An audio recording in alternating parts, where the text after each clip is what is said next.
divers. Today we're tackling a question that's both simple and incredibly complex. Is life a gift? Yeah. And we're diving into this question through this fascinating fictional debate Okay. between two contrasting philosophies, Right.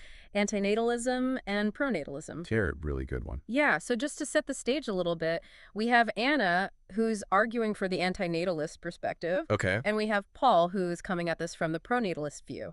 Yeah, and you know what's so interesting about this whole debate? What's that? It forces us to think about, like, what even is human existence? Yeah. I mean, like, what is our place in the universe? Exactly. And how do we measure suffering and joy? Yeah. And how do those things factor into whether or not life is actually, a gift? It really cuts to the core of, like, our values, right? Absolutely. Absolutely. Like, what do we prioritize? So let's start by unpacking this idea of antinatalism. Okay. Because I think it can be easily misunderstood. Yeah. It's not about hating babies or anything like that. Right. It's more about deeper. It's a deeper philosophical question about the Yeah. ethics of bringing new life into a world Yeah. where suffering is inevitable. Mm-hmm. Like, imagine if you were given a gift, right? Yeah. And you knew that this gift came with a guarantee of pain and heartbreak and loss, and that it would eventually be taken away from you. Oh, wow. Yeah. That's kind of how antinatalists view life. It's interesting because within antinatalism, there are, like, different branches. Oh, really? Yeah, like, some focus on the lack of consent. Okay. We don't get to choose to be born, Right. while others focus on the idea that there's just way more suffering in life than pleasure. Oh, that's interesting. It's like this imbalance. Ah. So they would say it's ethically questionable to bring someone into that. So that's kind of the arsenal that Anna's bringing into this debate. Yeah, exactly. She's ready to go head-to-head with Paul. Okay, so while Anna's over there prepping her arguments, Paul is over here coming at this from a very different angle. Oh, yeah, definitely. He's representing the pronatalist view, which basically says, hey, life is inherently valuable. Yeah. Even with all the challenges, the potential for love and joy and growth and connection makes it all worthwhile. It's like that saying, like, it's not about the destination, it's about the journey. Yeah.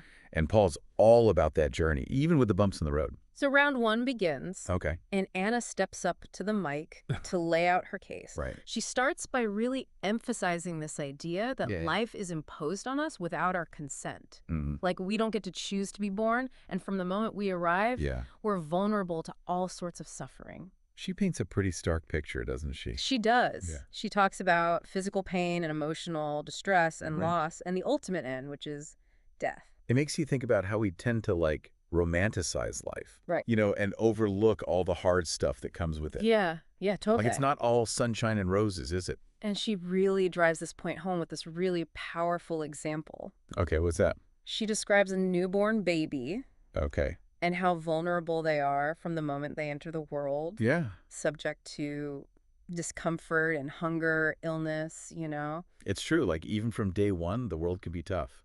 Yeah. And it really makes you think, like, Mm-hmm.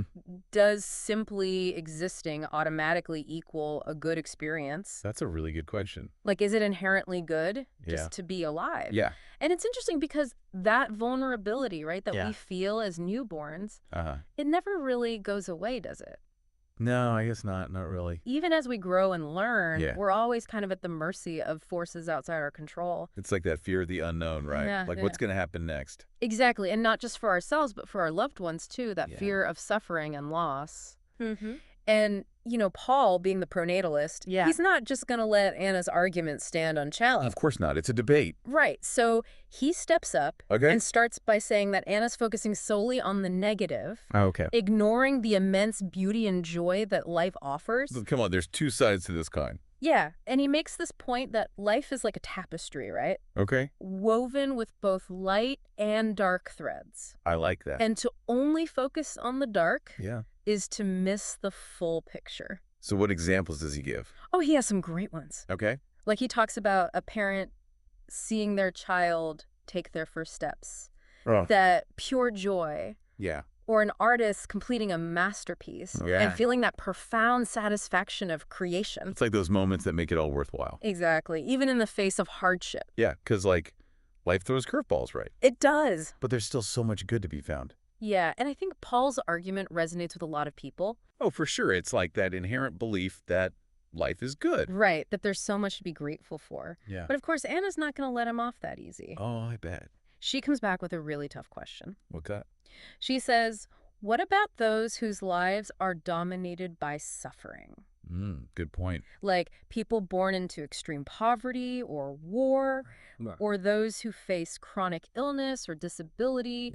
Yeah. Do their experiences align with this idea of life as a gift? It's like she's poking holes in this picture-perfect view of life Yeah. and reminding us that not everyone has the same experience. Exactly. And it brings up this really interesting question. Yeah, what is it? Does our potential to alleviate suffering Yeah, justify the risk of creating new sufferers? that's a tough one. It is. It's at the heart of this whole debate. Like a moral dilemma, you know? Yeah, and Paul, to his credit, doesn't shy away from this challenge. What does he say? He acknowledges that suffering exists, but he emphasizes the incredible resilience of the human spirit. Okay. Like our capacity to find meaning even in the darkest times, Mm-hmm. to love and connect despite hardship.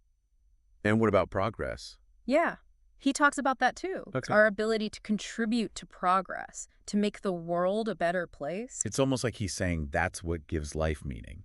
Right.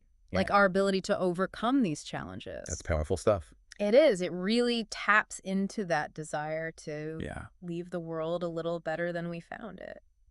Like our lives have a purpose. Exactly. But I bet Anna has something to say about that. Oh, she does. What's her counter? Well, she brings up this idea that progress is an endless cycle. Okay. Like there will always be new challenges, new injustices, new suffering. Yeah. So by having children, Yeah. aren't we just perpetuating this cycle? Oh, that's a good point. Like, are we condemning future generations to endure the same struggles? It's like she's saying, if we know there's going to be pain, why keep adding more players to the game? And that's when Paul comes back with this really interesting perspective. Oh, what's that? He says he doesn't see life as a problem to be solved, Correct. but rather as a journey to be embraced. Huh. Like he sees challenges as opportunities for growth and creativity Interesting. and deeper connection. Wow. That's like a total reframing of the whole thing. It is. It's not about eliminating suffering, but about finding meaning within it. And then he points out this irony, right? So that's He's like, Anna, you're arguing against life, but here you are living and breathing, engaging in this debate. Or snap. He called her out. Right. Like, do you see value in your own existence despite all the hardships you're highlighting? That's a bold move. It is. It puts her on the spot. So how does she respond? Well, she doesn't back down, Anna. Of course not. She says that if she hadn't been born, she wouldn't have suffered. Right? And she argues that non-existence isn't inherently negative. It's Right. a neutral state. It's like she's making us rethink nothingness. Yeah. Like maybe we're so afraid of what we don't know. And it gets even deeper, right? Oh, how so? She goes on to say that her being alive doesn't actually validate Paul's point. She Yeah. sees it as evidence of life's inherent absurdity. Right. Like, we're all here forced to grapple with suffering and find meaning in a world Yeah. where our existence wasn't even our choice. It's like if life is a gift, it comes with some serious strings attached. It does. It's complicated. And that's the whole debate, isn't it? Yeah. Is it a gift or a burden? It's a question with no easy answers. And I feel like we're just scratching the surface here. I think you're right. Yeah, this can be good. We'll have to see where Anna and Paul take us next. Can't wait to dive deeper. Me too. I'm still thinking about what Anna said about non-existence just being neutral. Yeah, it's a powerful concept, right? Yeah, like what if we're more afraid of what we don't know than actual suffering? It makes you wonder if our fear of not existing is more about us, Yeah. our egos and our desire to like keep going, Mm-hmm. than about anything inherently bad about not being here. It's a total mind bend. It is. But I think Paul's got a response brewing. Oh, yeah. He's not going to let that one slide. So he kind of tackles this head on. Okay, how so? He says Anna's view discounts the inherent beauty and wonder of the world. Okay. Like he describes a breathtaking sunset, Oh, wow, yeah. the intricate patterns of a snowflake, Beautiful. the vastness of the cosmos. It's true. You need to be alive to experience that. Exactly. And he ties this back to progress, right? Yeah. Our capacity to appreciate beauty, to create art, to explore the universe. He's saying those are all expressions of life's value. Yeah, and that by choosing not to exist, Yeah. we're missing out on these amazing experiences. It makes you think about our place in the grand scheme of things. It does. Like that innate human desire to connect with something bigger than ourselves. Yeah. But Anna's not totally convinced. What does she say? Well, she points out that even these amazing experiences, Yeah. they're fleeting. Okay. They don't erase the underlying suffering. It's like she's saying, you can't just focus on the good parts of life. Right, and ignore the bad. Yeah, like pretending suffering doesn't exist, that's not real. And she goes on to say that even love and connection and creativity, Yeah. those things are often intertwined with pain and loss. That's true. Love can lead to heartbreak. Exactly, and friendships can fade. And even our creations, they don't last forever. It's like a bittersweet reality of life, isn't it? It is. It's like the things that give life meaning are also the things that make it so painful. And that leads her to another point. Okay, what's that? She argues that by bringing new life into the world, we're not just creating potential for joy, but also continuing the cycle of suffering. Oh, wow. Like we're condemning future generations to the same struggles. The same heartaches. The same inevitable end. It's a heavy thought. It is. It makes you question the ethics of it all. Yeah, like do the potential benefits really outweigh the costs? And you can tell Paul's really taking this in. Mm-hmm. He pauses for a minute. Like he's wrestling with it. Yeah, and then he starts talking about resilience. Okay. He says, yeah, life isn't always easy. Mm-hmm. Suffering is part of being human. But he's not giving up, is he? No, he says our ability to overcome adversity, Yeah. to find meaning even when things are tough. Like that's what makes life valuable. Exactly. That's the real testament. It's like what doesn't kill us makes us stronger. And then he brings up free will. Interesting. He says, we might not choose to be born, Right.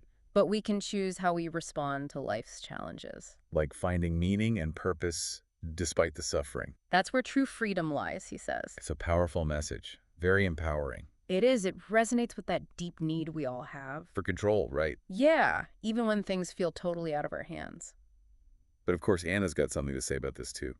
I was just thinking that. What's her counter? She calls this idea of free will an illusion. Okay. She argues that our choices are limited by so many things. Yeah, like what? Our genes, our upbringing. Our social circumstances. Exactly. She says people born into poverty or oppression. They don't have the same choices. It's like she's saying we can't just will our way out of suffering. Yeah, our choices are always shaped by the world around us. And I think Paul really hears this. How can you tell? His next response is way more nuanced. Okay. He admits that not everyone has equal opportunities and that systemic injustice is a real problem. Like he's acknowledging those limitations. Yeah, but he still believes in human resilience Okay. and creativity. Even rebellion. He talks about people who've overcome incredible odds. Like those who escaped poverty. Or challenged oppressive regimes. Finding beauty amidst war. Yeah, he's saying even in the darkest circumstances, the human spirit can shine through. It's a message of hope. It is a reminder that even when things seem hopeless, change is possible. So where do we go from here? Well, we're heading into the final stage of the debate. Oh, wow, the tension's building. Both Anna and Paul have laid out their arguments, They've challenged each other. left the audience with a lot to think about. I can't wait to hear their closing statements. Me neither. It feels like it's all coming to a head. Yeah. Wow, what a debate, right? Seriously. Anna and Paul have really taken us on a journey. It's amazing how such a simple question like, is life a gift, I know, right? can lead to such a profound discussion. It really shows the power of philosophy, doesn't it? Definitely. Like it makes you step back and think about the big picture. The really big questions. Yeah, the meaning of life, suffering, joy, Our place in the universe. all that good stuff. So going into these closing statements, Mm-hmm. I'm curious to see how they'll sum it all up. Me too. They've both made such compelling points. I wonder if they'll find any common ground. That would be interesting to see. Yeah, like some kind of shared understanding. So who's up first? Looks like Paul's going to kick things off. Okay, let's hear what he has to say. He starts by acknowledging Anna's concerns about suffering. That's good. He's not dismissing her perspective. Yeah, and he admits that life can be really hard. Like, there are no guarantees. But he says even with all those challenges, Yeah. there's something beautiful and valuable about being human. Okay. He talks about a mother's love for her child, That's the joy of laughing with friends, for moments. the awe of nature. Yeah, like connecting with something bigger than ourselves. And he argues that our ability to experience those things, Yeah. even with the hardships, Mm-hmm. shows how resilient we are as humans. Like we find a way to keep going. He says it's not just about avoiding pain, Okay. but about embracing joy and connection and wonder. So he's not denying the suffering. No, but he's choosing to focus on the good. And he ends his statement by encouraging everyone to embrace life's complexities. To see both the light and the shadows. And to find meaning and purpose because of our struggles, not in spite of them. That's a powerful message. It is. You can feel his passion. Now it's Anna's turn. Okay, let's hear her response. She starts by thanking Paul for his honesty. That's nice. Very respectful. And she admires his optimism. Yeah, and his faith in humanity. But she says she still has concerns about suffering. She's not backing down. No, she says moments of joy and beauty don't erase the pain. Okay. She says life isn't inherently a gift. It's more like a gamble. A gamble. With potentially really bad consequences. Especially for those born into tough circumstances. Yeah, she's not letting us forget about that. And she comes back to her main argument. Of creating new life. Yeah, she says it means knowingly subjecting someone to potential suffering. Like, true compassion is breaking that cycle. So future generations can avoid the pain. And she ends with this thought-provoking question. What's that? She asks if it's really ethical to force the burden of existence on someone without their consent. That's a powerful way to end her statement. It is. It leaves you with a lot to think about. What an incredible debate, right? I know, I'm still processing it all. They both presented their arguments so well. With passion and intelligence. And respect for each other. Yeah, that's important. So after all this back and forth, where do we land? Well, I don't think there's one right answer. Yeah, this wasn't about deciding who's right or wrong. It was about broadening our perspectives. Getting us to think about these big questions. Maybe that's the real gift. Not life itself. Yeah, but the opportunity to have these discussions. To wrestle with these ideas and to figure out our own beliefs about life, suffering, and meaning. Exactly. It's a journey, not a destination. Well said. And on that note, I think we've done enough deep diving for today. I agree. I think we all need some time to process this one. So until next time, deep divers. Keep exploring those big questions.